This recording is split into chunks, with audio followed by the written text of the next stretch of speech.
Bonsoir à tout le monde, à toutes et à tous. Donc, je vous souhaite la bienvenue à notre lundi DRS de ce soir, de ce 1er décembre. Je vous remercie de votre présence et de votre participation à cette rencontre. Donc, une rencontre autour de l'ouvrage Dans la tête des juges. Et nous avons avec nous ce soir donc les trois autrices pour cette rencontre. Donc Martine Sandor-Buteau, qui est psychologue psychanalyste, et Laurence Begon-Bordreuil et Martine de Maximini, qui sont toutes les deux magistrates. Je les laisserai peut-être se présenter un peu plus amplement ensuite. Je vous donne juste quelques informations pratiques. Donc la réunion de ce soir, la rencontre de ce soir est enregistrée. Vous pourrez accéder au replay d'ici quelques jours et vous serez prévenu par mail. On va commencer par une petite présentation en échange de la part des autrices. Donc pendant ce temps-là, je vous remercie de bien vouloir couper vos micros pour ne pas déranger la présentation. Mais ensuite, par contre, vous pourrez poser vos questions et dans ce cas-là, soit vous pourrez demander la parole avec le bouton en forme de cœur, réagir, qu'il soit en haut ou en bas de votre écran Zoom. Vous avez la possibilité de lever la main en fait, si vous souhaitez parler. Si jamais vous n'y arrivez pas, il n'y a pas de souci, on pourra vous entendre quand même. Et si vous n'avez pas de micro, vous pouvez également utiliser le chat pour poser vos questions et on essaiera de les relayer si on n'a pas trop de monde. Et je pense que je vous ai tout dit. Donc je vous laisse la parole, mesdames. Bien. Bonjour à toutes et tous. On va prendre le temps effectivement de se présenter un peu davantage chacune, mais déjà on voulait vous dire combien on était heureuses toutes les trois d'être avec vous ce soir. C'est un moment qui est un peu émouvant pour nous et assez excitant aussi parce que ça fait des années qu'on travaille sur cet ouvrage. Ça fait des années qu'on y réfléchit et voilà, c'est toujours un moment émouvant de venir vous présenter et de voir aussi quelles sont vos interrogations, vos questions par rapport à ce qu'on a pu écrire et ce qu'on a pu développer. Alors, pour me présenter d'un mot, puis après pour entrer dans le vif du sujet, donc moi je suis magistrate depuis une vingtaine d'années environ, un peu plus de 20 ans. J'ai exercé essentiellement des fonctions qu'on appelle au siège, c'est-à-dire fonctions de juge d'application des peines, juge d'instruction, juge des enfants. Et assez rapidement, après avoir commencé à exercer ces fonctions, j'ai voulu suivre un cursus de formation en psychologie. On verra justement quels sont les liens entre, c'est tout l'objet de l'ouvrage. Ce qui m'a amené ensuite à exercer des fonctions à l'école de la magistrature, à l'école nationale de la magistrature, du côté de la formation continue des magistrats, justement sur les apports que peuvent constituer les sciences sociales à l'exercice de leurs fonctions. Comment, avec des connaissances scientifiques qui sont autres que juridiques, hein, des connaissances scientifiques peuvent les aiguiller, les éclairer dans leurs fonctions. Et c'est à cette occasion-là justement on a fait connaissance et que cet ouvrage a pu trouver racine. Peut-être je vais vous donner la parole l'une et l'autre pour que vous vous présentiez, et puis après on va vous raconter le début de l'aventure de cet ouvrage. Martine Sandor, peut-être que tu veux continuer? Ah d'accord, bon. Alors moi je suis psychanalyste, comme ça a été dit tout à l'heure, psychologue, psychanalyste. J'ai enseigné pendant 40 ans à l'école psychologue des praticiens de l'Institut catholique euh, et à des psychologues, hein, des futurs psychologues. Et maintenant, ah oui, il faut aussi quand même dire que je suis membre de l'ASPP en tant que psychanalyste et je suis maintenant, depuis quelques années, directrice de session à l'École nationale de la magistrature. Voilà, alors la rencontre avec ce travail s'est fait, alors peut-être j'en parlerai après, ça s'est fait, Oui. Laurence, ou Oui, c'était plus d'accord, pour que chacune, voilà, qu'on d'accord, on se puisse présente. Donc, savoir qui est chacun et oui, Bon, alors, Martine de Maximi, je suis magistrate honoraire, c'est-à-dire à la retraite. J'ai essentiellement pratiqué les fonctions de juge des enfants pendant 22 ans, de juge d'instruction et de présidente de la cour d'assises à la fin de ma carrière. Je suis devenue, après cette retraite, justement, psychologue, psychothérapeute. Donc effectivement, comme dit Laurence, on avait quand même toutes les deux une appétence, on peut dire, pour la psychologie. J'en reparlerai après, mais qui s'est concrétisé pour moi dès le début de mes fonctions, par des travaux dans des groupes et par un suivi de groupes de travail et un suivi personnel aussi d'ailleurs. Donc rien n'est hasardeux dans cette histoire et notre rencontre n'est pas là, n'est pas le fruit du hasard, bien au contraire. Et alors la transmission aussi, parce que J'ai toujours animé des sessions de formation et direction d'une session, le juge et le psychologue pendant 10 ans. Ensuite, les familles issues du Maghreb et d'Afrique subsaharienne, parce que l'ethnopsie m'intéresse beaucoup.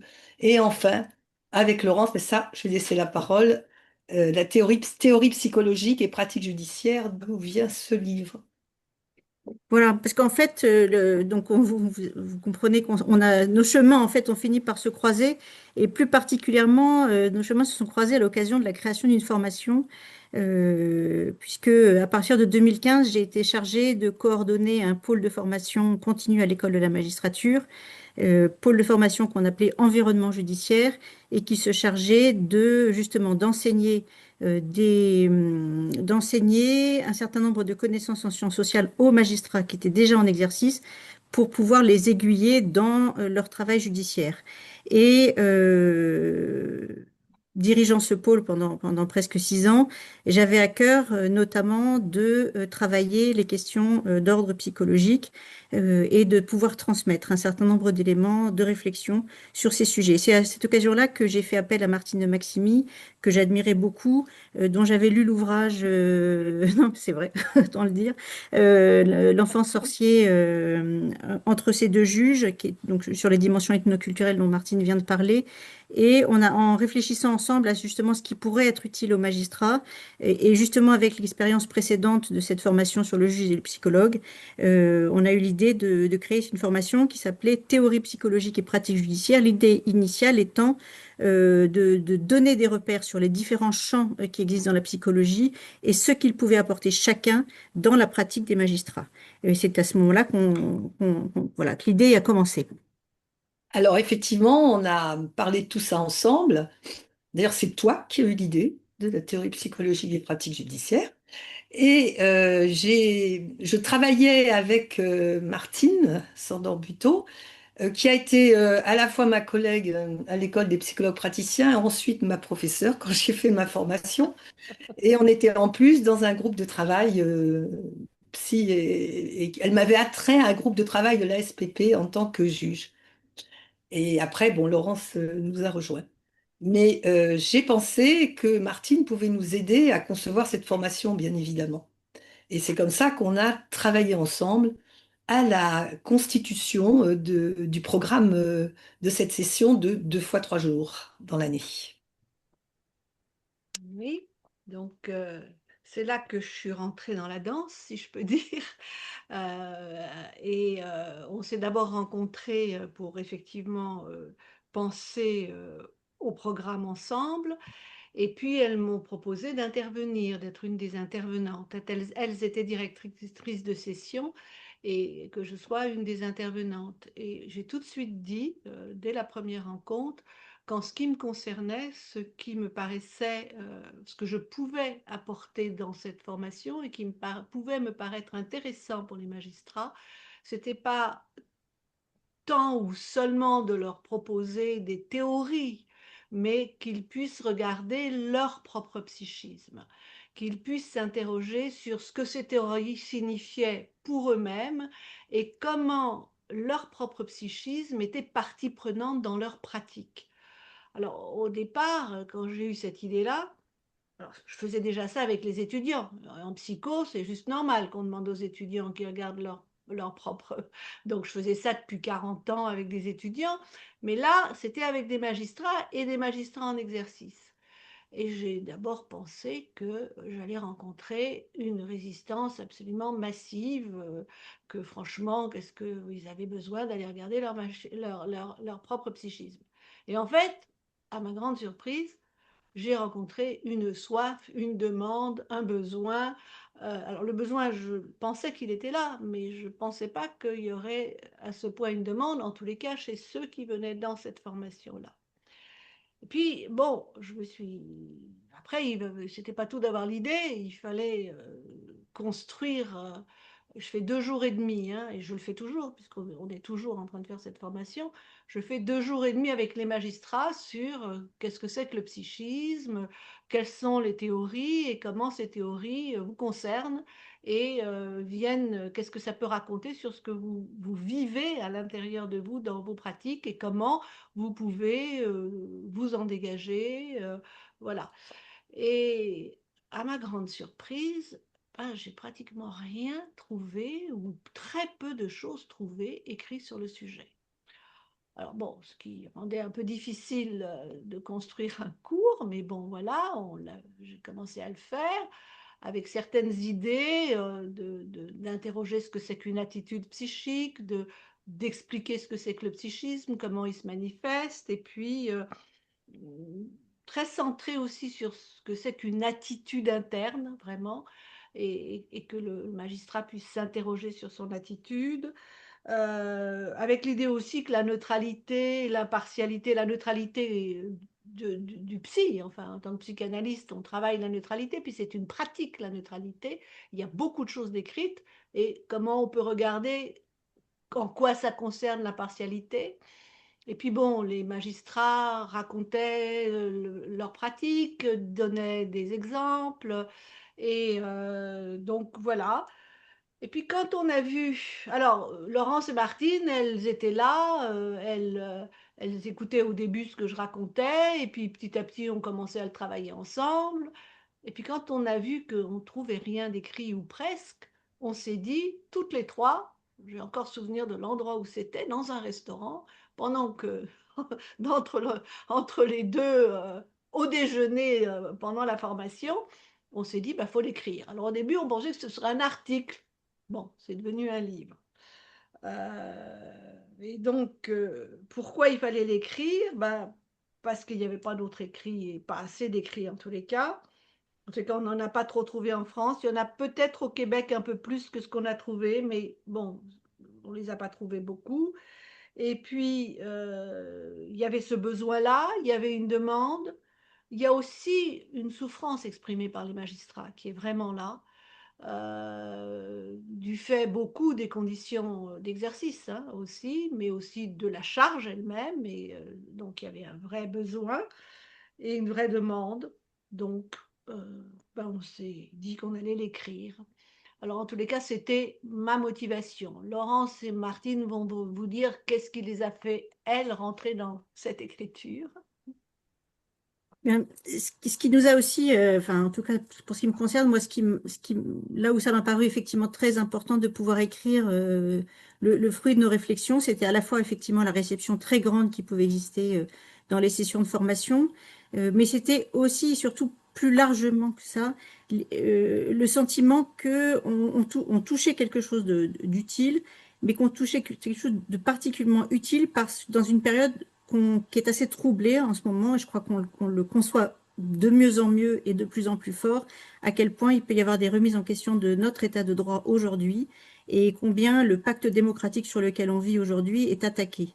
Et la justice, qui fait partie de ce pacte démocratique, est attaquée aussi d'une certaine façon, en tout cas sont parfois incomprises, parfois décriées, voilà. Et que une façon de pouvoir y répondre était aussi de pouvoir décrire ce que c'est que le travail de justice, qu'on a appelé le travail de justice, mais de pouvoir décrire en quoi ça consiste, décrire ce sur quoi la justice repose, comment sont incarnées les valeurs qui sont de l'éthique, sur lesquelles à partir desquelles le magistrat peut travailler, hein, les notions d'impartialité que Martine vient d'évoquer, les questions d'indépendance, les questions de respect d'autrui, les questions d'intégrité, etc. Toutes ces notions-là, sur lesquelles, qui sont l'exercice même, je dirais l'ossature même de l'exercice du travail de justice, elles doivent pouvoir être expliquées, et elles ont souvent été expliquées sur un plan historique, sur un plan juridique, sur un plan politique, etc.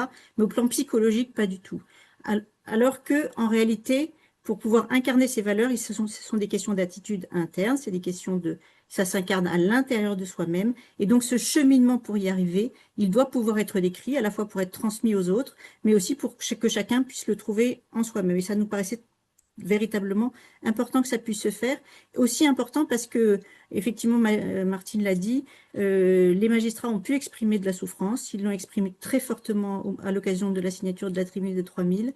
Ils l'ont exprimé très fortement à l'occasion des États généraux de la justice, et qu'une façon d'y répondre aussi était à la fois que à l'extérieur on puisse rendre compte du travail, mais que aussi on puisse dire justement que pour protéger cet exercice, il faut lui laisser du temps, il faut lui laisser des moyens, parce que ce cheminement qui est un cheminement complexe, qui est un vrai travail psychique, il nécessite de pouvoir être protégé d'une certaine façon, et qu'il a besoin aussi qu'on en respecte l'intégrité pour qu'il puisse se faire dans des bonnes conditions. C'était ce que nous voulions dire dans cet ouvrage.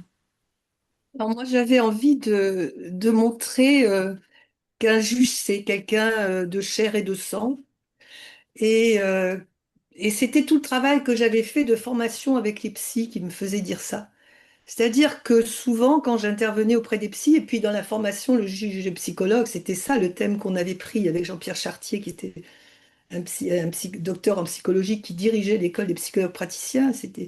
On réunissait 10 juges et 10 magistrats, je ne vais pas rentrer là-dessus, mais c'était extrêmement intéressant parce que ce qu'on leur disait, c'est qu'on allait s'attacher à les faire sortir de leur fascination ou même parfois de leur rejet de leur profession. Et moi, ce que je voulais montrer, c'est que le juge, eh bien, effectivement, il a un psychisme. Il a un psychisme, il a, comme dit Martine, une position interne. Et que ça n'est pas uniquement celui qu'on voit dans la toute-puissance, là, avec sa balance. Et maintenant, encore politiquement, c'est encore tellement plus patent avec tout ce qui se passe en ce moment, tout ce qui est dit de la part, on va dire, de la part des politiques par rapport à la justice, qui ne montre pas ce qu'est vraiment le travail du juge dans son éthique et aussi souvent, l'interrogation sur soi-même. Alors, les magistrats qu'on a dans notre formation avec Martine sont des juges qui se sont inscrits sur cette formation, qui sont donc assez déjà tentés par ça, et ils ont une capacité, pour certains, beaucoup, à s'interroger sur eux-mêmes, ce qui n'est pas le cas de tous les magistrats. Et j'espère, moi, un petit peu modestement, que ce livre peut amener les gens à un petit peu bouger les choses et à savoir qu'ils ont le droit de se demander pourquoi telle ou telle personne les agace plus, pourquoi dans tel ou tel cas, ils ne jugent pas exactement de la même façon, pourquoi tel jour, ils ont moins supporté. Voilà. Et sans forcément se mettre en cause et se faire mal ou se sentir diminué. Parce que ce qu'on voyait dans la formation aussi, c'est le fait que les juges sont souvent culpabilisés, en fait. Ils passent leur temps à être culpabilisés. Ils passent leur temps à se demander à faire mieux. Et évidemment, ils ne sont jamais contents car les affaires qu'ils ont devant eux, ils ne peuvent pas faire complètement bien, comme on dit. Voilà. Et tout ça fait que je pense que ce livre, en le raccrochant bien sûr à toutes les théories psy, qui aident justement à faire les comparaisons avec les exemples qu'on a beaucoup donnés, Laurence et moi, qu'on a amenés, qui ne sont pas forcément des exemples de nos cabinets, qui sont des exemples de gens qu'on a entendus, des choses qu'on a pu être amenés à connaître, qui évidemment, on s'est arrangé pour que on ne reconnaisse pas les gens, bien sûr. Tout ça fait que je crois que on transmet quelque chose, quoi. Voilà. Et au public aussi, aux gens qui ne sont pas magistrats, mais qui sont peut-être à la recherche de la connaissance de qu'est-ce que c'est que ces gens-là qui viennent nous juger. Bien. Ok. Alors la question, merci Martine. La question d'après que nous nous sommes posées, c'est comment est-ce qu'on l'a écrit et quelle méthodologie on a utilisée dans l'écriture de ce livre. En vous parlant de l'écriture de ce livre, je pense que je pourrais continuer à vous raconter ce qu'il y a dans ce livre, dont Laurence et Martine et moi-même avons déjà dit certaines choses. En fait, il a fallu qu'on se donne une méthode puisqu'on ne savait pas trop sur quoi s'appuyer. J'avais quelques idées de départ, mais bon, la méthode que j'ai au départ employée, c'était, OK, on va prendre trois des approches psychologiques, c'est-à-dire qu'on va se limiter, je ne peux pas tous les prendre.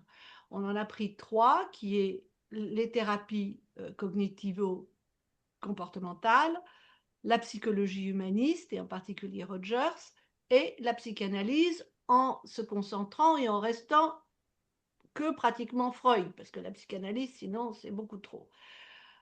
Et donc, l'idée, j'étais celle qui était, Martine et Laurence s'y connaissent aussi, mais enfin, j'étais la psy de service, si je peux dire. Donc, j'écrivais et la psychanalyse de service, mais bon, j'ai aussi une formation, comme j'ai fait mes études de psycho aux États-Unis, j'ai aussi une formation un petit peu comportementale et pas mal psychologie humaniste. Je suis principalement psychanalyste, mais euh, je me concentrais sur une théorie et un aspect de cette théorie et je l'écrivais au plus proche de la pratique. Et puis, je m'interrogeais autant que je pouvais m'interroger sur ce que ça pouvait les dire pour un magistrat. Alors, au tout début, je n'arrivais pas à faire ce truc, c'était Martine qui le faisait, Martine et Laurence. Et puis, plus c'est allé, plus je me suis mis à comprendre la magistrature et j'arriverai par moi-même, dans ce premier jet, à faire cette écriture entre qu'est-ce que c'est que la pratique, par exemple, de la neutralité, chez qu'est-ce que les analystes disent de la neutralité. Alors ça, il y en a des livres décrits là-dessus, ça, pas de souci. Et puis j'ai ma propre expérience. Comment est-ce que je pratique la neutralité? Qu'est-ce que c'est la neutralité?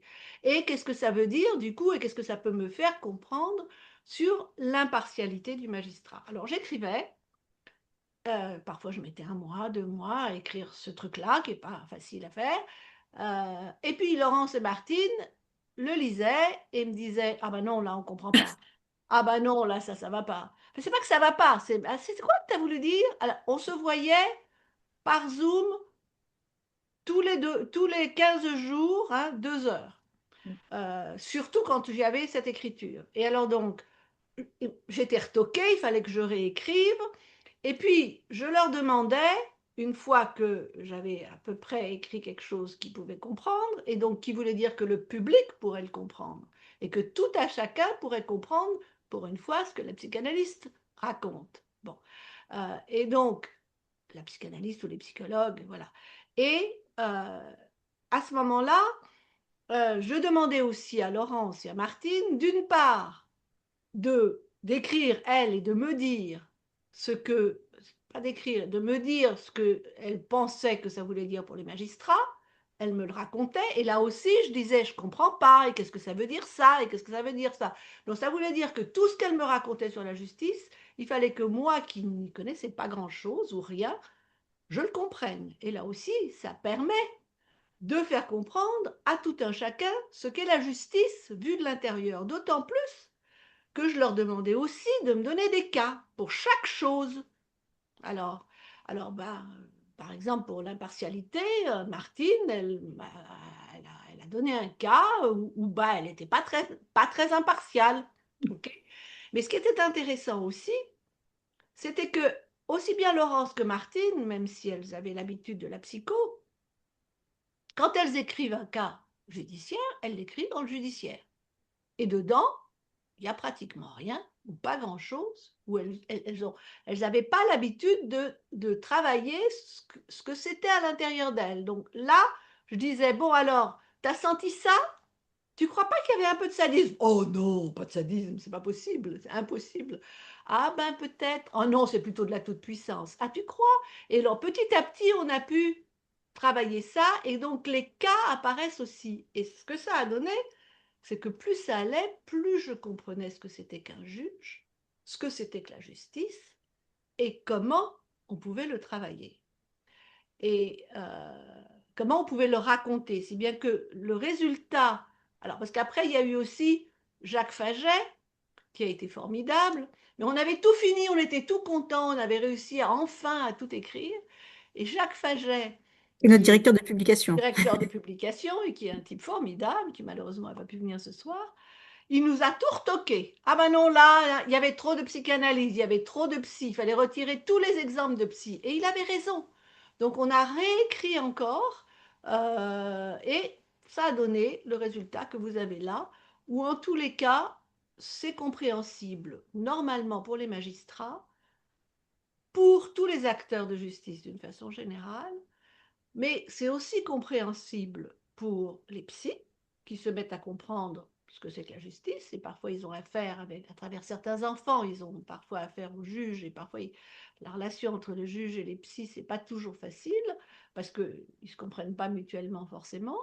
Donc, et c'est aussi compréhensible pour tout citoyen qui s'intéresse à la justice. Et ça, au départ, on pensait qu'on écrivait pour les magistrats.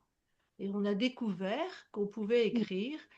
Et alors, l'autre chose que moi j'ai découvert aussi au milieu de tout ça, c'est à quel point la justice était liée à des enjeux démocratiques que je ne soupçonnais pas.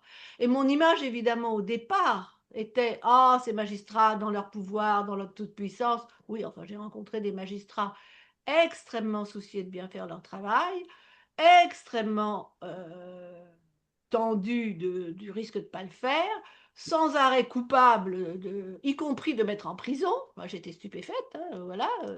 J'aime pas mettre en prison, me dit un magistrat. Ah bon, d'accord. Et sans arrêt en train de dire qu'ils ne sont pas à la hauteur. Alors, à la hauteur de quoi? À la hauteur d'une image absolue de ce que devrait être un magistrat. Mais un magistrat, c'est un être humain aussi. Et Dieu sait s'il s'applique à être au plus près de leur impartialité. Hein. Vraiment, vraiment, vraiment, vraiment. euh, en tous les cas, ceux que nous, on a vus, je peux en témoigner. Ça m'a aussi donné envie d'écrire pour eux. Voilà. Et dans ce processus d'écriture, peut-être pour expliquer aussi un peu, au-delà de la méthode, ce qu'on y retrouve, en fait, c'est l'idée d'une avancée progressive, en fait. Il y a le choix des théories qu'on a faites, mais c'est le choix des théories qui va de plus en plus en profondeur par rapport à ce qu'on voulait dire. L'approche cognitivo-comportementale, elle est très intéressante pour nous, dans cet ouvrage, pour réfléchir aux dimensions des émotions et des comportements, ce qui est la première dimension visible d'une certaine façon, et à la fois pour le magistrat, mais aussi pour les justiciables, pour tous les partenaires de justice, c'est ce qu'on apprend d'abord. Et ensuite, de travailler sur les questions humanistes, ça nous a fait développer tout le champ de la relation et tout le plan de la relation entre le magistrat, le justiciable et les partenaires de justice, et combien la dimension de la qualité de la relation était au cœur du travail qu'il y avait à accomplir. Et qu'on pouvait trouver là des ferments très intéressants, des notions très utiles pour pouvoir travailler ces questions-là. Et puis ensuite, encore au-delà avec les notions de psychanalyse, d'arriver dans les dimensions de l'inconscient, des dynamiques de transfert et de contre-transfert, dans l'élaboration de l'équidistance, de la position tierce, de pouvoir travailler ces questions-là, voilà, de création du cadre judiciaire aussi. Toutes ces dimensions-là, elles sont égrenées au fur et à mesure de notre élaboration et d'une certaine façon qui vont de plus en plus profondément. Et moi, ce que je retiens de tout ça, c'est vraiment combien on a à apprendre des théories psychologiques qui se sont, depuis plus d'un siècle, interrogées sur la position du thérapeute la plus utile, la plus efficace pour le processus thérapeutique à mener. Et combien, finalement, il y a une grande proximité avec les questions de processus judiciaires que le magistrat a à conduire. Ce sont des processus. Et combien ces questionnements sur le positionnement interne, là plus du psychologue, mais du magistrat, a à y trouver des réponses. Et ces réponses, elles sont maintenant voilà, élaborées depuis plus d'un siècle en matière de psychologie, et qu'on a là vraiment des choses très intéressantes à y trouver pour notre exercice. Et c'est ce qu'on a essayé d'expliquer et de montrer dans ce livre. Moi, je pense que c'est un vrai travail sur la parole hein, qu'on a quand même décrit là. C'est effectivement la parole dans le cadre psy, mais c'est la parole aussi dans le cadre judiciaire. L'importance énorme de l'audience, qui est d'ailleurs traitée par d'autres que nous. Mais finalement, ça matchait très bien entre ce qui se passe dans le cabinet du psy et ce qui se passe dans le cabinet du juge. Il se trouve les mêmes garde-fous, en fait, qu'on doit se donner. Le même travail d'aller à l'encontre de l'autre. Et les magistrats le sentent, ça, au point qu'ils nous disent on est dans l'empathie. Mais n'est-on pas trop dans l'empathie? Si on est trop, est-ce qu'on n'est pas en train de les manipuler? Enfin, il y avait plein de questions comme ça sur qu'est-ce qui se passe avec tout ça? Et nous, on essaye effectivement dans ce livre de reprendre tout ça, à la fois en analysant et en donnant des cas et des vignettes, justement, pour aider. Moi, il y a quelque chose qui m'intéressait beaucoup aussi à la fin, hein, qu'on a sur l'impartialité, sur la posture tierce. La posture tierce du juge. Qu'est-ce qui se passe dans ce cabinet, ou même à l'audience de toute façon? Comment peut-il garder cette position? Comment peut-il aménager le cadre, voyager d'un côté à un autre, d'une position, alors là on le fait, c'est dans le côté sur la psychanalyse, une position maternelle à une position paternelle, suffisamment distanciée bien sûr, mais jouer là-dessus et arriver finalement à pouvoir faire en sorte que la loi soit entendue, non seulement au niveau symbolique, mais même dans son niveau effectif. Et il y a un cas, moi je ne peux pas le citer là, mais il y a un cas qu'on analyse dans le livre d'une jeune fille qui est arrivée à dire l'inceste dont elle était victime, alors que ça a pris beaucoup de temps. Mais effectivement, ça a pris beaucoup de temps parce que le cadre a été suffisamment large, non trop contraignant d'un coup, pour permettre finalement l'émergence de cette parole. Alors, je vous raconte pas le cas parce que ça va vous donner envie de lire le livre. C'est comme ne pas raconter l'intrigue d'un roman policier, là.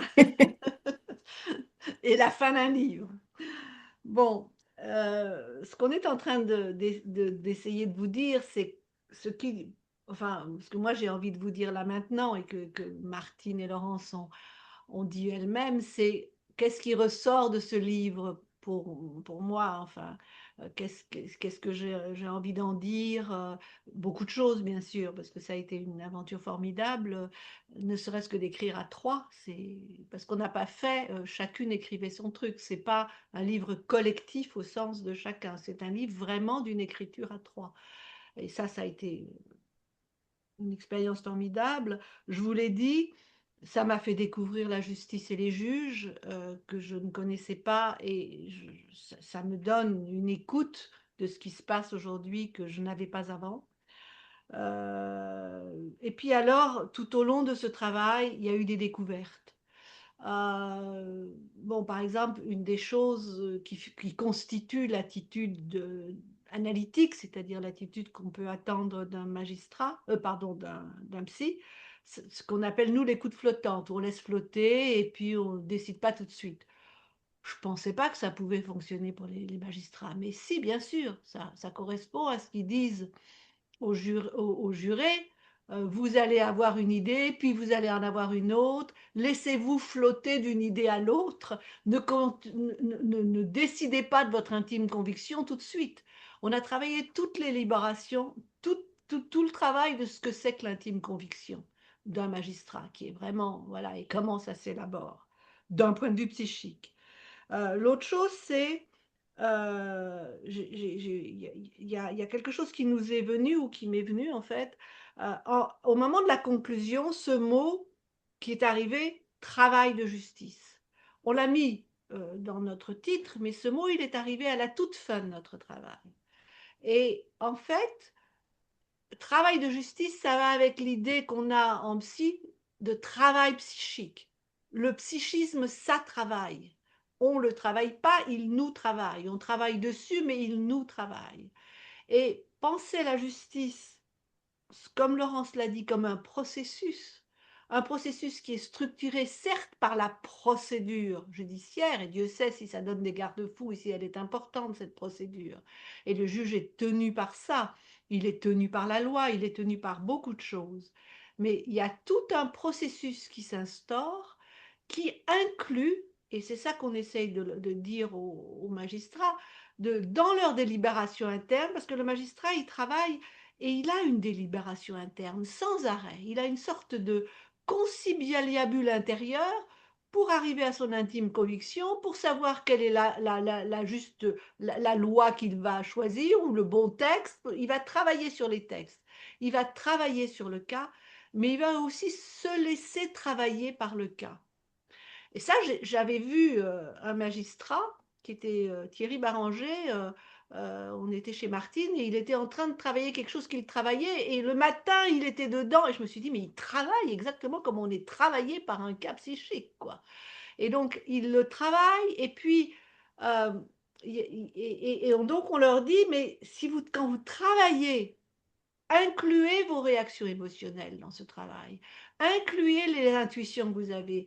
Incluez les bizarres idées qui vous arrivent, qu'on appelle, nous on les appelle les idées incidentes, mais il vous arrive des idées bizarres sur le cas. Incluez-les, mettez-les pas de côté en disant ne les mettez pas de côté, ne faites pas un pas de côté, en vous disant c'est ridicule. C'est pas ridicule. Ça dit quelque chose qui vient de l'inconscient et vous ne pouvez pas seulement avec la force de la maîtrise du conscient arriver à une intime conviction, arriver à votre jugement. Il faut inclure les émotions, ce que disent les gens comme Damasio, sinon vous arrivez à un jugement aberrant. Il faut inclure les intuitions, il faut inclure tout ce que vous êtes, y compris ce qui vous paraît absurde, mais qui est là de façon insistante. Et nous, on a l'habitude de travailler avec ça, les psys, mais les magistrats peuvent travailler avec ça et ça va les soulager de cette obligation d'être tout le temps capable d'y arriver seulement avec la pensée consciente. Voilà. Alors, si je reste toujours avec cette idée de travail de justice, c'est ce travail de justice, c'est la justice qui est travaillée. Hein. C'est la justice qui est en point d'orgue. L'impartialité et la justice qui est travaillée dans ce processus pour arriver à un jugement aussi juste que possible. Et ça, il ne faut pas le mettre en doute. Il ne faut pas mettre en doute que les magistrats, ils sont mus par ça. Ils ne sont pas fondamentalement mus par le pouvoir. C'est pas vrai. Certains, certainement, mais en défense. Hein. Ils sont mus par un travail de justice. Et le travail de justice, il se fait dans ce processus qui inclut l'ensemble des acteurs, y compris le psychisme de l'ensemble des acteurs qui travaillent et interagissent les uns avec les autres. C'est ça que je crois que nous avons essayé de montrer dans ce livre et que j'espère que nous y sommes arrivés, que ça pourra donner un soutien aux magistrats, parce que vraiment on le veut, un soutien à la justice, un soutien pas trop grand, mais quand même à, à cette démocratie que nous essayons aussi de maintenir vaille que vaille. Et voilà. Et pourquoi pas une compréhension différente éventuellement de la psy, y compris pour les psys. Voilà. Et bien c'est tout. Je ne sais pas, on en arrive Et peut-être aux place aux questions. questions, si vous en avez Ouais. peut-être. Alors, j'ai une question dans le chat. Je vais vous la lire si personne ne souhaite prendre la parole de suite. Donc, je vous la soumets. Pourriez-vous développer sur le sens éthique et son lien avec le psychisme? Oui, Ben volontiers. C'est alors, oui. effectivement au cœur de l'ouvrage, ça fait partie des questions vraiment très importantes. En fait, dans les recueils des obligations déontologiques des magistrats, il y a 8 valeurs cardinales qui sont développées. Par exemple, si on en prend une, la première dont on a déjà pas mal parlé, mais la question de l'impartialité. L'impartialité, ça veut dire se défaire de ses préjugés. Mais comment fait-on pour se défaire de ses préjugés? Ça peut être un vœu de se défaire de ses préjugés, mais réellement, en interne, comment est-ce qu'on y arrive? On a tous des préjugés, on ne peut pas faire autrement. Qui qu'on soit, on en a. Et donc, il n'y a pas d'autre moyen que de les élaborer, c'est-à-dire d'en prendre connaissance, d'accepter d'en avoir, d'accepter de les regarder et de cheminer avec ça. C'est ça qu'on a voulu expliquer. Et que, en réalité, on peut penser que on met sous le tapis et que c'est comme ça et que c'est la seule façon d'y arriver. Non, c'est précisément en regardant, en élaborant, en voyant à quel moment les choses nous touchent particulièrement, les sujets qui nous font particulièrement bondir. C'est comme ça que petit à petit on élabore son impartialité, c'est comme ça qu'on apprend à se connaître aussi, justement pour que notre part psychique personnelle, comme magistrat, ne vienne pas interagir avec les situations qu'on a à prendre en charge. C'est ce travail d'élaboration qu'on décrit dans l'ouvrage, mais ça peut être aussi pour d'autres valeurs cardinales. ce même type de travail est fait, et c'est ça que nous avons cherché à décrire. Peut-être que vous vouliez ajouter quelque Oui, chose, moi je voudrais ajouter Martine. quelque chose si c'est possible. Merci Laurence. Euh, la question d'éthique est très reliée à quelque chose dont on a parlé plusieurs fois, Martine, Laurence et moi, qui est ce qu'on a appelé la position tierce. Enfin, c'est pas on l'a appelé, c'est un terme psychanalytique. Et on fait la différence dans l'ouvrage entre la position de tiers du magistrat. La position éthique, elle est très reliée à être un tiers. Okay, c'est-à-dire, vous êtes censé être hors de la mêlée et à équidistance des parties. C'est extraordinaire, c'est-à-dire vous êtes un tiers par rapport aux deux parties. Mais pour être ce tiers et cette fonction tierce, et pour que ce soit vraiment une éthique, l'éthique, elle est nécessairement intime et personnelle. C'est pas la même chose que la morale. La morale, c'est des préceptes. Et Dieu sait s'il y en a dans la justice, des grands principes. Mais pour que ça devienne une éthique intime du magistrat, il faut que ce soit à l'intérieur. Et la différence entre se dire je suis un tiers, mais pour être un tiers, il faut être à l'intérieur de soi dans une position tierce. C'est-à-dire, alors, comment expliquer ce qu'est une position tierce? Il y a des kilomètres et des kilos de ça en psy, mais moi je l'explique très simplement. C'est la position de la mère qui a dans sa tête l'existence d'un tiers. Si elle n'a pas l'existence d'un tiers, elle est dans une relation duelle, elle est donc dans une emprise, elle est dans une relation euh, où il n'y a pas cette existence d'un tiers qui fait que alors on l'appelle le père ou le paternel, mais peu importe, aujourd'hui c'est plutôt la fonction paternelle. Et donc la position tierce du magistrat, ce qui Ah, j'ai l'impression que Martine nous a quittés. Mince, oui, effectivement, elle a été coupée en pleine phrase. Oui. En attendant, il y a Pierrette Offière qui peut prendre la parole. Bonjour, je suis Pierrette Aufière, je suis avocate honoraire, médiatrice familiale depuis 1989 et auteure aux éditions RS d'un premier livre qui s'appelait Regards croisés sur la médiation familiale et nous avons travaillé à l'époque, magistrat, etc., comme vous avez travaillé. J'étais vraiment très intéressée de vous entendre et également auteur du guide de la médiation familiale, toujours aux éditions RS. J'ajouterais, pour compléter, que j'ai fait également une psychanalyse personnelle. Donc, vous voyez, je suis un peu dans le champ de ce que vous avez fait.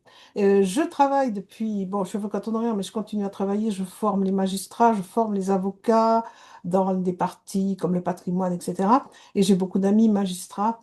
Et j'ai trouvé votre intervention vraiment passionnante parce que, en effet, vous avez cité trois mots sur lesquels, alors je n'ai peut-être pas la même perception que vous au niveau de la neutralité en médiation, parce que je considère que dans un cadre comme le travail de la médiation, on n'est pas neutre. De simple fait d'être dans le cadre, on existe, si j'ose dire, à condition de s'entendre sur le terme de neutralité. Moi, j'entends comme ça. Par contre, la notion d'impartialité, évidemment, c'est exactement le même rôle, même si ce n'est pas la même action, puisque là, on n'est pas dans une procédure, mais dans un processus complètement.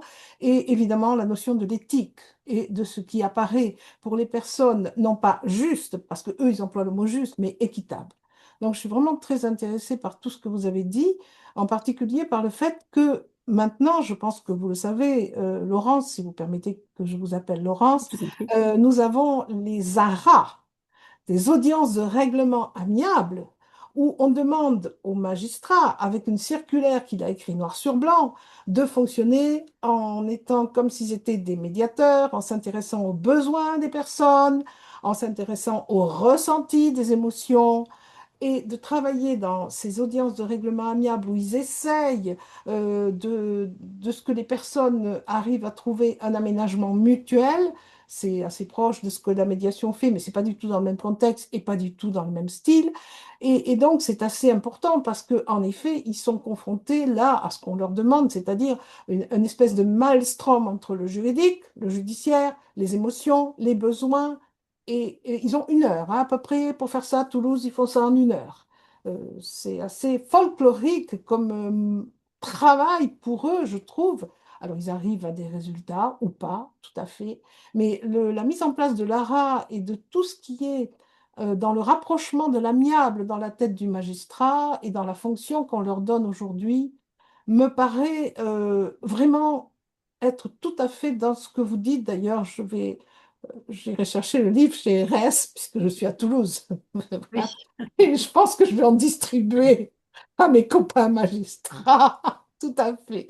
Voilà, donc je voulais simplement faire part de mon expérience dans cette branche qui est la magistrature, avec ce que j'en connais, les avocats. Alors les avocats, il y en a beaucoup évidemment, il ferait bien aussi de s'interroger sur leur capacité à l'impartialité, à l'écoute. Bon, on le sait, il y a j'ai des confrères qui sont vraiment extrêmement accueillants, mais je crois que c'est tout un travail et c'est pas évident. C'est presque encore pire parce qu'on est constamment en contact avec nos clients, alors que les magistrats ne sont pas forcément en contact avec les justiciables, et de moins en moins d'ailleurs, sauf je dis, cette audience de règlement amiable qui se répand petit à petit. Et au contraire, je trouve que les dispositions, en particulier en matière de droit de la famille et de ceci-là, les aspects psychologiques sont fondamentaux. Le fait qu'on ait supprimé, enfin, qu'on ait modifié la tentative de conciliation pour en faire une audience où les gens ne sont pas obligés de venir, ils viennent ou pas, je trouve qu'on s'éloigne de plus en plus des personnes et qui sont des justiciables, mais qui sont d'abord des personnes. Et là aussi, chaque fois, c'est pour ça que l'audience de règlement amiable plaît aux gens, parce qu'ils se retrouvent en contact avec un magistrat, leur magistrat et leur dossier. Ça fait Mais, donc une rencontre pour eux qui est fondamentale. Voilà, je ne prends pas plus la parole, sauf mais ce que certaines vous dites là, personnes qui pourront ça réagir. résonne très fort avec notre travail, euh, parce que ce qu'on a pu découvrir aussi au fil de cette élaboration, c'est la dimension, vous avez tout à l'heure parlé, d'employer le mot d'équité, enfin de justice, d'équité, etc. Ce qu'on a perçu aussi, c'est vraiment la dimension de la légitimité de la justice, là qui font Oui, référence à des travaux anglo-saxons tout à sur fait. ressentir la justice comme étant légitime, parce que le processus a été balisé d'une façon éthique, Mm. euh, équitable, et Mm. que du coup la décision est perçue comme étant légitime et peut trouver application.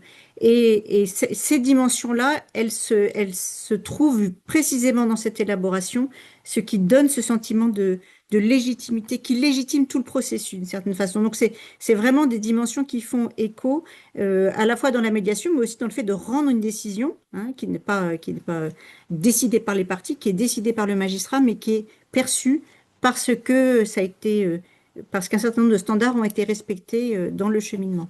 Mais c'est encore très difficile pour les personnes. Alors, vous parliez tout à l'heure, la dame qui est. Madame Sandor-Buteau, oui, qui malheureusement Elle va a des revenir, là. difficultés Elle parlait de techniques. la Non, non, je viens difficulté. juste. Ça y est. Ah, Voilà, tu es je avec nous viens à de nouveau? revenir. Elle est Elle est d'intervenir. revenue, merci. De parler de la difficulté pour Bravo. elle de Mm. rentrer dans les termes judiciaires et la difficulté pour les juristes de rentrer dans les termes psychologiques. Moi, j'ai vécu ça quand j'ai commencé à écrire le premier livre sur la médiation qui s'appelait Regards croisés en 1990 aux éditions RS. On a été un des premiers à faire ça avec Fagé. Bon, Jacques Fagé, c'est un copain, bien sûr. Et alors, ils m'ont fait réécrire 15 000 fois le texte parce qu'ils me disaient, et Martine Sandor-Buteau l'a exprimé, on ne comprend pas ce que tu dis. On ne comprend pas ce que tu dis. Et alors moi, ce travail-là, plus la place de médiateur, m'a amené à faire une espèce de lien avec les clients pour qu'ils arrivent à comprendre même ce qu'un juge pouvait Oui, écrire. oui. C'est une décantation, je vois Madame de Maximi Et c'est le travail du juge de se faire comprendre. Exactement, mais même quand le travail du juge paraît clair, en tout cas il l'est pour notre milieu, je dirais, juridico-judiciaire, pour expliquer aux gens des termes, pour expliquer, c'est toute une pédagogie qui relève, et Euh, à chaque fois ils réagissent. Et moi, c'est j'ai un petit là où peu. on voit la différence entre leur Alors, propre... Il y a une question dans je le pense chat. pour raccrocher à notre livre, simplement, c'est que ce qui est important, et Martine l'a dit tout à l'heure, c'est l'attitude interne qu'on peut avoir. Ouais. Et en fait, quoi qu'on fasse, si on est à l'écoute authentique des gens et qu'on on s'interroge sur soi-même, ça Oui, passe. oui. Mais ça Mais passe. attendez, je crois qu'il faut rajouter quelque chose. C'est Oui, que le magistrat, il doit avoir l'habitude aussi, et ça, on l'a beaucoup travaillé. Il y a toute la question d'obtenir l'adhésion, hein. Alors, le juge des enfants doit l'obtenir, oui. mais normalement, pas tous les juges. Mais quand même, tous les juges essayent d'obtenir l'adhésion. Et pour ça, il y a besoin d'un travail de, de, de- de- d'interactivité dans toute la relation. Et il y a des moments où ça ne sera pas possible parce que Mm. vous allez avoir en face des gens qui de toute façon n'entendront pas. Mais il y a d'autres moments où c'est le magistrat lui-même qui est trop pris dans une posture où il ne peut pas entendre et il ne peut pas faire ce qu'on appelle un accordage. Le Ouais. terme qu'on avait employé et qu'on a cherché, c'est tout le travail d'accordage comme une maman avec son bébé. Il faut s'accorder. Et les magistrats nous disent toujours, mais vous avez le temps, mais nous, on l'a pas. C'est pas vrai. Ils ont le temps Il n'y a pas aussi. que ça. Mais là, vous évoquez la possibilité pour le magistrat, comme je disais, qui se réduit dans d'autres domaines, y compris le droit de la famille, enfin, surtout dans le droit de la famille. Vous évoquez la possibilité où le magistrat va être en contact avec l'adolescent, l'enfant, etc. Non, Ce que le juge des je ne enfants, parle pas que de ça. Je non, mais parle pas là, que de ce ça. dont vous parlez, mais après, je vois pas très bien comment un magistrat qui va statuer sur des écritures, comme on dit dans notre jargon, sur des conclusions, sur des pièces, comment il peut arriver, c'est bien là le difficile, j'en ai souvent parlé avec des amis magistrats, à, comment je vais dire ça, à rentrer dans l'histoire des gens pour arriver à ce que sa décision qui a un impact puisse être alors, entendu ou Et rejeté. pardon, excusez-moi, il faut qu'on puisse répondre aux différentes questions Oui, qui sont posées par les uns et les autres. oui, tout à fait. Alors, il y avait tout d'abord, si je reprends l'ordre, merci beaucoup, hein, pardon de... Il y avait donc Imen Pigé qui souhaitait prendre la parole. Je vous en prie, Oui, oui, allez-y. oui, bonsoir. Euh, vous m'entendez? Oui, Oui. Ok, génial. Bonsoir, donc Iman Pigé, donc je suis psychologue social, j'ai un doctorat en psychosocial, donc je suis hyper heureuse de vous entendre. Normalement, j'aurais dû ne pas être là parce que la question du justice, etc., c'est absolument pas mon domaine. C'est un petit peu comme Martine, Sanda. En fait, moi, je suis enseignante à Paris Descartes et vous parliez de Jacques Faget, qui est aussi le cofondateur d'un diplôme universitaire que je dirige actuellement à Paris Descartes, qui s'appelle qui s'appelle le conflit, négociation, médiation, mais ça n'a absolument rien à voir. Et vous parlez du tiers, bon, ça c'est très intéressant parce que je trouve que ça rejoint un petit peu le rôle du médiateur, mais ça c'est encore une autre histoire. Ce qui m'intéresse en fait dans ce livre, et je pense que évidemment je vais acheter votre bouquin parce que ça m'intéresse énormément. Pourquoi? Parce qu'à l'ESSEC, puisque je suis aussi enseignante à l'ESSEC, j'ai été sollicitée pour le volet psychosocial pour travailler sur les CCD. C'est-à-dire les cours criminelles départementales, c'est-à-dire grosso modo quelle est la place du juré. Vous en avez pas beaucoup parlé parce que vous parliez du soutien de la démocratie, de tout le monde, mais vous n'avez pas évoqué la question du juré parce que moi je suis très attachée, évidemment très attachée à la question du juré. Et donc on m'a effectivement sollicité pour travailler sur le volet psychosocial, donc de la place du juré, etc. Et j'ai été agréablement évidemment surprise quand vous parliez effectivement de la question de l'empathie, des émotions, du magistrat, parce que moi, les magistrats, ça me fait un peu peur, parce que je me dis que tous les bouquins de psychosocial disent que les magistrats condamnent, condamnent, condamnent. Et vous parliez tout à l'heure d'un magistrat qui disait, moi, j'aime pas condamner, j'aime pas envoyer les gens en prison.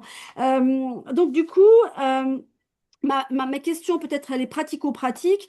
Dans tous les travaux psychosociaux, on montre justement que certains estiment que la présence, par exemple, des jurés, puisqu'on est en train de supprimer la présence des jurés dans les CCD, dans les cours départemental. spéciales, pardon, dans les cours spéciales, les CCD, etc.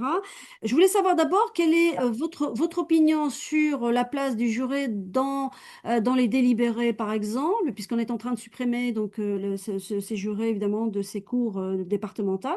D'ailleurs, on les a déjà supprimés, puisque les magistrats aujourd'hui sont formés de plus en plus donc à toute la dimension humaine, relationnelle, etc.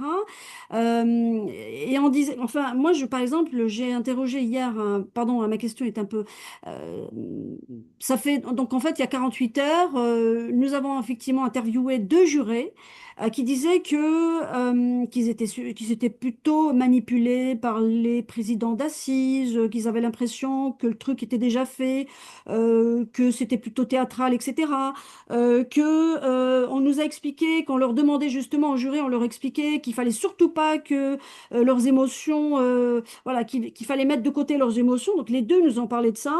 Moi, ma question, c'est, certains estiment que la présence des jurés, effectivement, citoyens, fragilise les décisions juridiques en introduisant des éléments justement non juridiques et ou émotionnels. Je voulais savoir un petit peu ce que vous en pensez par rapport à ça et ce que vous pensez justement de la place du juré. Est-ce que finalement un juge ou un magistrat, effectivement, qui est formé à la question, enfin, qui est formé en tout cas comme, à la question psychologique, est-ce que ça peut justifier en tout cas l'éviction des jurés des cours d'assises, par exemple? Bon, je vais répondre très rapidement parce que je crois qu'on n'a pas beaucoup de temps. J'ai été présidente de la Cour d'assises. Je pense que notre livre va tout à fait à l'encontre de ce que vous dites. D'accord, très bien. Précisément, bah, si de toute façon des émotions, la Cour d'assises, il y en a. On peut en parler avec les jurés, on les prévient. Les jurés, c'est extrêmement important démocratiquement parce que c'est l'occasionnement de la justice quand on n'est pas magistrat. Et ça, c'est fondamental dans la société. Notre livre va à l'encontre de ce que vous dites, en fait. Bon, alors après, vous avez des magistrats qui vont défendre une position, d'autres qui vont défendre une autre. Nous, ce qu'on essaie justement, c'est de montrer que c'est pas dangereux tout ça, à partir du moment où on sait ce qu'on fait et ce qui se passe dans le psychisme. C'est ça la Oui, question. oui, oui. C'est pas Et avoir peur puis, des émotions, il c'est faut, travailler avec.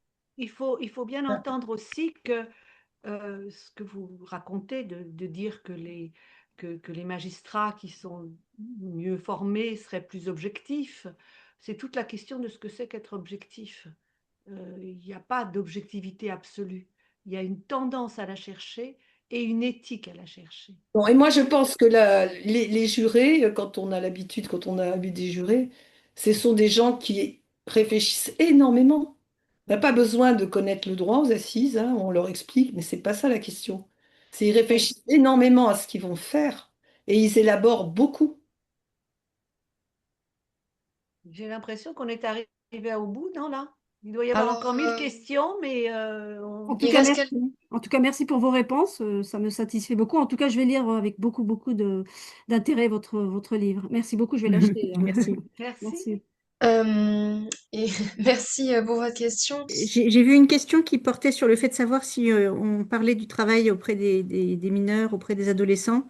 Euh, donc, pour répondre à cette question, peut-être de façon brève, on peut dire que oui, hein, puisque Martine de Maxime et moi, nous avons toutes les deux une expérience de juge des enfants, notamment. Et donc, oui, il y a un certain nombre de cas qui sont tirés de la justice des mineurs.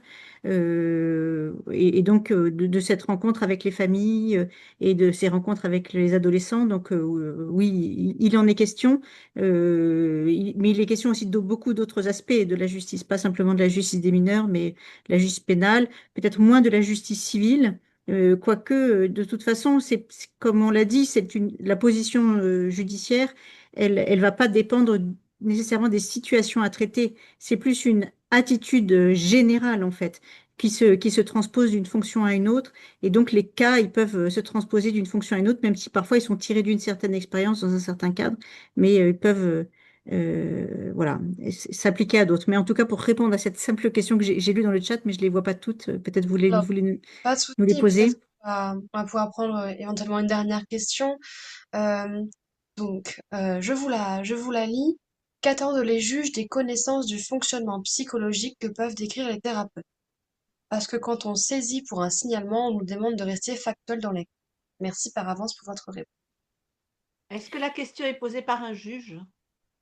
Je Non, n'ai pas la réponse. Je ne sais pas si donc Sandra Lefebvre est toujours non, là. parce qu'on parle d'un signalement, donc je pense que c'est Oui. Oui, ou c'est ça. éducateur ou assistante sociale ou même peut-être psychologue d'un service, Oui, c'est une j'imagine. psychologue pour adolescents.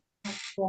Moi, Merci. j'ai envie de dire que bah, tout n'est pas que fait. Le psychologue a le droit de dire, je pense surtout pour ça, a le droit de dire ce qu'il pense de la construction de la personnalité de tel ou tel et des aspects psychologiques de ce qu'il vit, justement. Parce que quand on est, par exemple, juge des enfants, le danger il n'est pas que physique. et n'est pas fait que de faits matériels.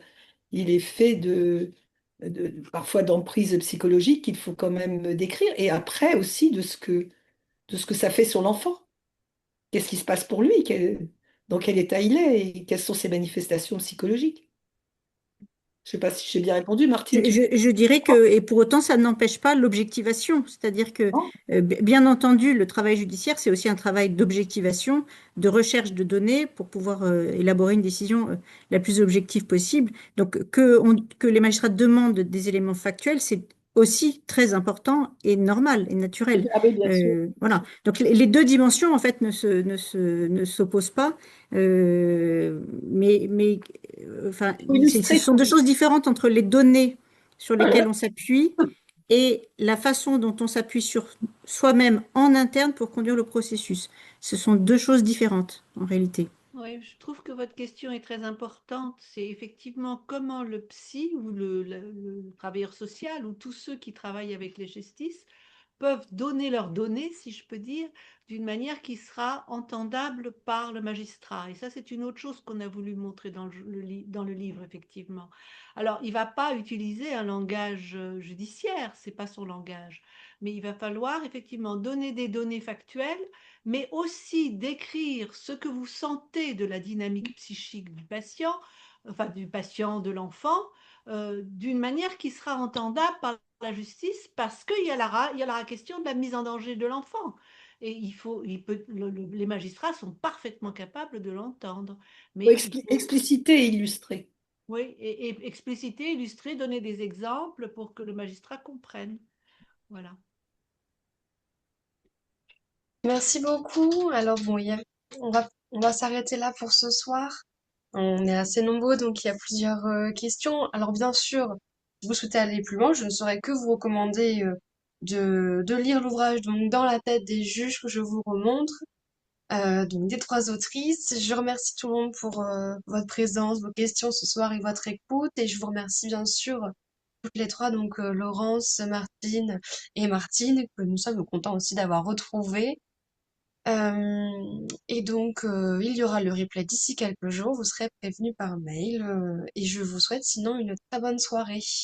Merci à vous Nous Merci. aussi, on vous souhaite à toutes et et à tous une très bonne soirée. à tous ceux qui étaient là à nous écouter.